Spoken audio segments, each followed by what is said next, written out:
हर सुबह उम्मीदों की रोशनी लेकर घर घर पहुंचने वाला वो अखबार जो पत्रकारिता की आत्मा को जीवंत रखे हुआ है। पत्रकारिता का वो मजबूत किला जो अब सिर्फ खबर नहीं करता बल्कि करोड़ों दिलों में बसता है। रांची का नंबर 1 अखबार और बिहार का प्रतिष्ठित संस्थान प्रभात खबर का आज स्थापना दिवस है और आज पटना कार्यालय में बड़े धूमधाम के साथ इस स्थापना दिवस को, इस संघर्ष को और इस सफ़र को और सफ़र की सफलता को मनाया गया है। आगे तस्वीरों के माध्यम से देखिए कि कैसे आज पटना कार्यालय में इस स्थापना दिवस को मनाया गया। साथ ही साथ हमारे सहयोगी राधेश्याम जी ने इस पूरे मुद्दे पर स्टेट हेड अजय कुमार जी से बातचीत की है, वो भी सुनिए।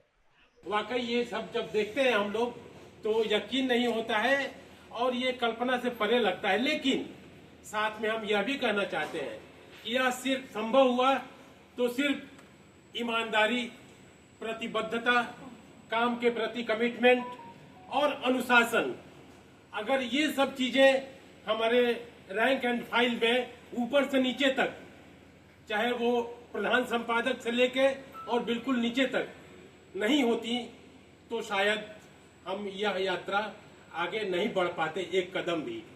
और इसी विश्वास के साथ मुझे लगता है कि आने वाले समय में हमारी यह यात्रा और बेहतर तरीके से होगी और संस्थान और ग्रो करेगा।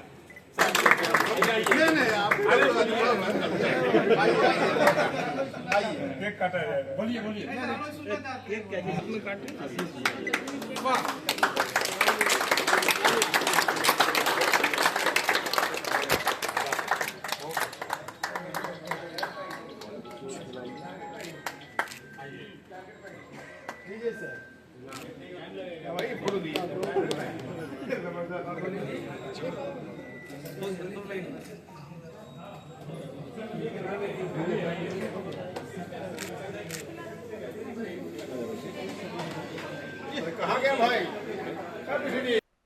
आज खुशी का दिन है। प्रभात खबर अपना 29 साल का सफर पटना ऑफिस पूरा कर लिया है। तो आज हम जानेंगे सर से कि आप कैसा देख रहे हैं 29 साल का सफर। हमें किसी भी संस्थान के लिए एक बड़ी उपलब्धि होती है राधेश्याम जी।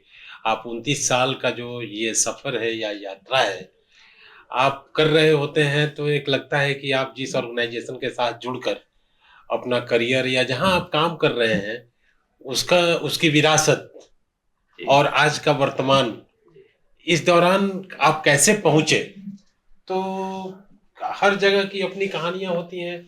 हमारे ऑर्गेनाइजेशन प्रभात खबर की भी बहुत सारी कहानियां हैं, बहुत सारी दिलचस्प कहानियां हैं, टीम वर्क की को लेकर कहानियां हैं, साथियों की जो टीम है पूरी, उसने कैसे काम किया। हमारे जो सीनियर्स थे, चाहे वो एडिटोरियल के हो, मैनेजमेंट के हो, सर्कुलेशन के हो, एक टीम वर्क के रूप में कोई संस्था अगर काम करे तो उसका रिजल्ट क्या होता है, मुझे लगता है कि ये प्रभात खबर से बेहतर, खास तौर से हिंदी पट्टी में आपको कोई उदाहरण ऐसा नहीं मिलेगा। हम थोड़ा ये जानेंगे कि अभी तो हम लोग काम कर रहे हैं, पत्रकारिता में आए हैं तो सिस्टम बना है, उसमें हम लोग जो सिस्टम बना है उसमें काम कर रहे हैं।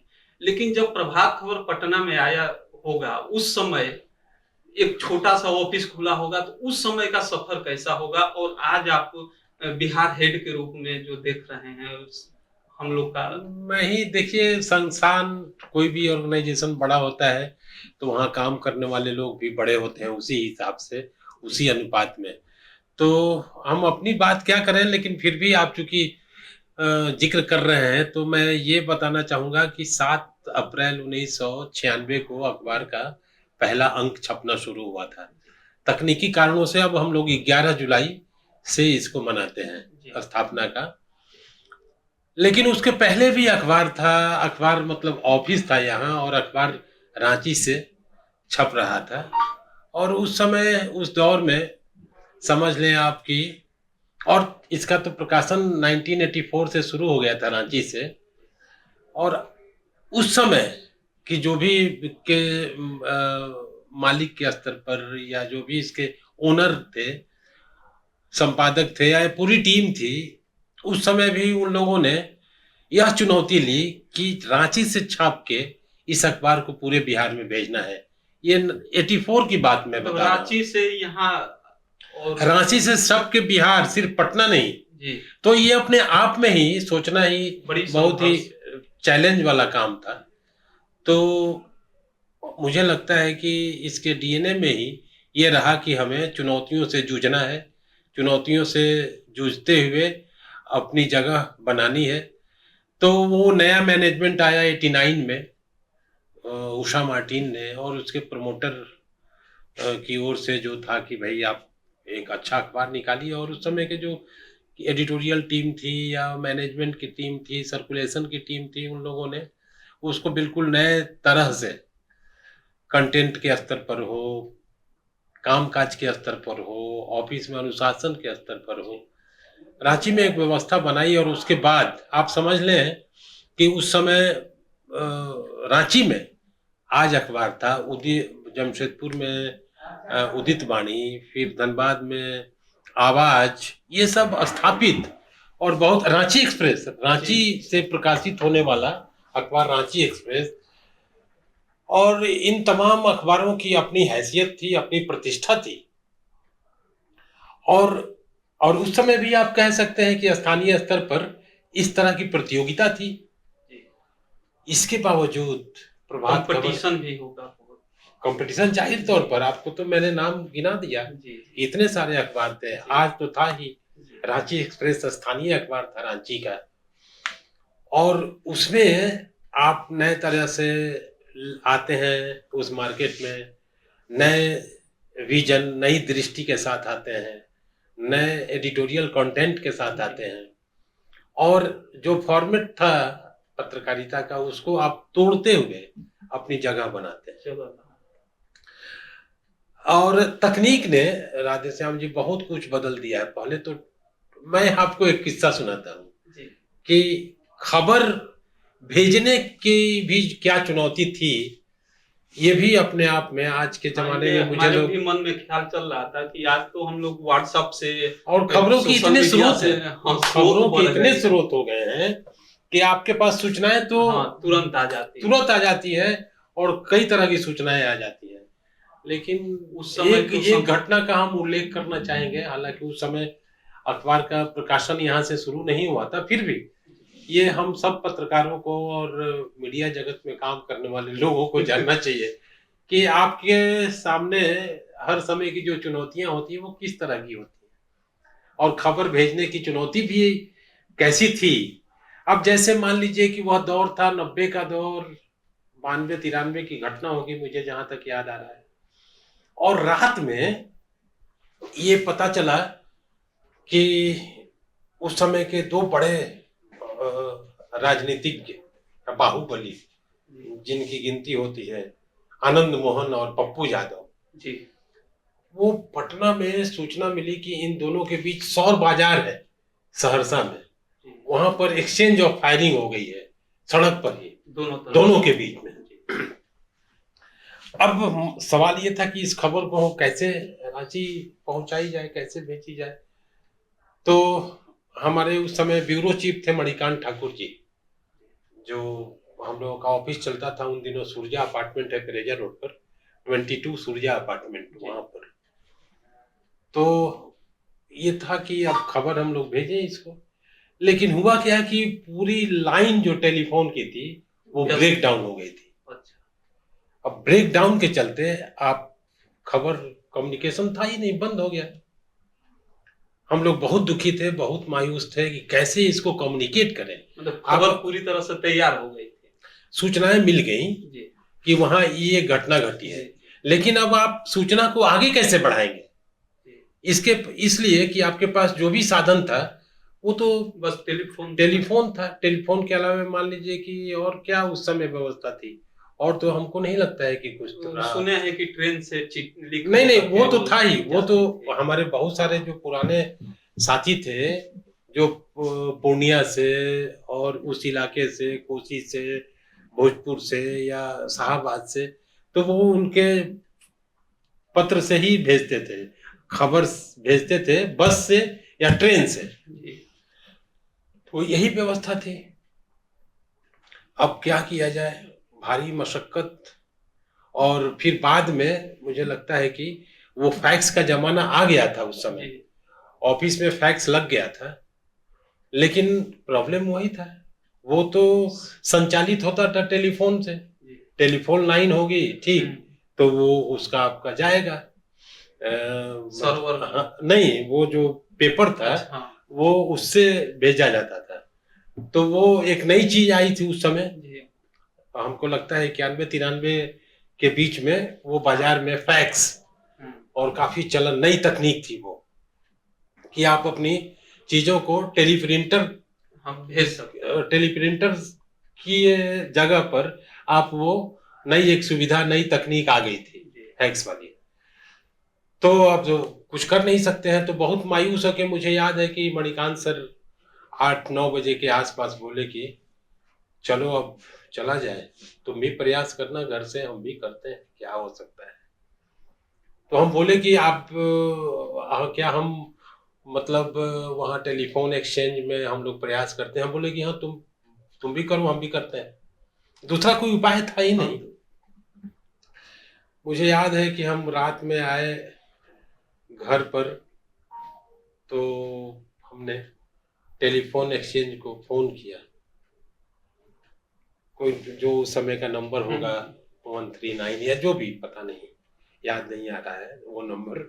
तो उधर से एक मैडम की आवाज आई कि हाँ बोलिए। तो हमने कहा कि एक रांची बुक करना है। तो उन्होंने कहा कि रांची तो ब्रेकडाउन है, तो हो नहीं सकता है। तो हम बोले कहाँ बात हो सकती है। तो उन्होंने कहा कि आप कहाँ करना चाहते हैं। हम बोले इस रूट पर गया में करा दीजिए। तो इस हाँ गया हो जाएगी बात। तो एक्सप्रेस की ऑर्डिनरी, एक टिपिकल आवाज आई, ये एक्सप्रेस बुक कराना है कि ऑर्डिनरी। जी तो मुझे तो जल्दीबाजी थी, हमने कहा कि एक्सप्रेस करिए। तो बोली कि ठीक है, एक्सप्रेस बुक हो गया कॉल। जी और हम इंतजार करते करते, मुझे लगता है कि उस समय कितने साल के, 25 साल के रहे होंगे एक, इंतजार करते करते पत्रकारिता के शुरुआत हम तो आएंगे उस पर भी। जी तो मुझे तो नींद आ गई। अच्छा अब पता नहीं कब क्या हुआ, कितना टाइम हो रहा था ये भी नहीं मालूम है। अचानक टेलीफोन की घंटी बजी और मैं लपक के हेलो। तो उधर से भरभराती हुई आवाज आ रही थी, कांपती हुई, मतलब वो भी लाइन ठीक नहीं था। अच्छा तो वहां सांडिल्य जी थे बहुत पुराने, और अखबारों से, मीडिया वालों से, उनके 74 आंदोलन में वो सक्रिय थे काफी, और सामाजिक व्यक्ति थे। उनका तो पिछले दिनों निधन हो गया। तो हमने उन्हीं का नंबर दिया था, और एक चांस जो होता है कि आप चांस लेते हैं, हाँ, हुआ तो ठीक, नहीं तो नहीं आप तो कुछ कर नहीं सकते हैं। तो हमने उनसे कहा कि मेरी आवाज सुन पा रहे हैं। तो अब पता नहीं कि सुन पा रहे हैं कि नहीं, या उन्होंने, ऐसा लगा मुझे, उन्होंने कहा कि हाँ सुन पा रहे हैं। तो हमने कहा कि आप जरा रांची ऑफिस में, उस वक्त हरि जी वहाँ थे न्यूज एडिटर के तौर पर, तो आप जरा उनको कम्युनिकेट करिए ना कि मैं बात करना चाहता हूँ। बस मुझे नहीं मालूम कि सानिध्य जी ने मुझे कितना सुना। बस इतना कम्युनिकेशन के बाद फोन रख दिए।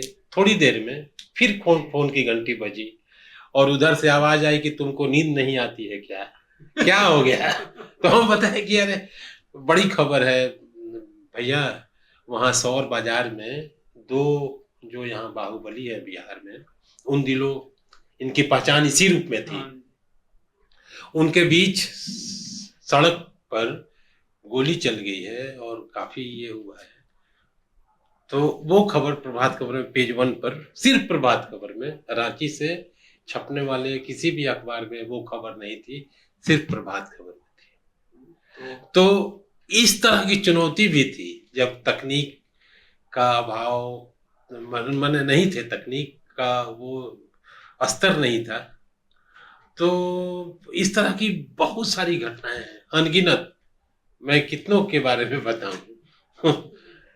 तो मुझे लगता है कि एक एक घटनाओं का जिक्र करिएगा तो फिर तो बहुत समय लग जाएगा। उस समय के तो दौर एक में पत्रकार के रूप में एक खबर प्राप्त करना तो उसका माने काम तो है ही, टास्क है ही। जी, अब खबर को अगर आप आउट स्टेशन काम कर रहे हैं तो खबर को भेजना जी, ये उससे ज्यादा कैसे difficult। दुश्वारी भरा ये काम था। तो इस तरह से हम लोगों ने काम किया, सीखा। बिल्कुल, हम तो ट्रेनी के रूप में प्रभात खबर से ही काम शुरू किए 1 अक्टूबर 1990 से। तो उस हिसाब से एक मौका मिला प्रभात खबर में काम करने का, या कह सकते हैं कि प्रभात खबर ने हमको अवसर दिया काम करने का।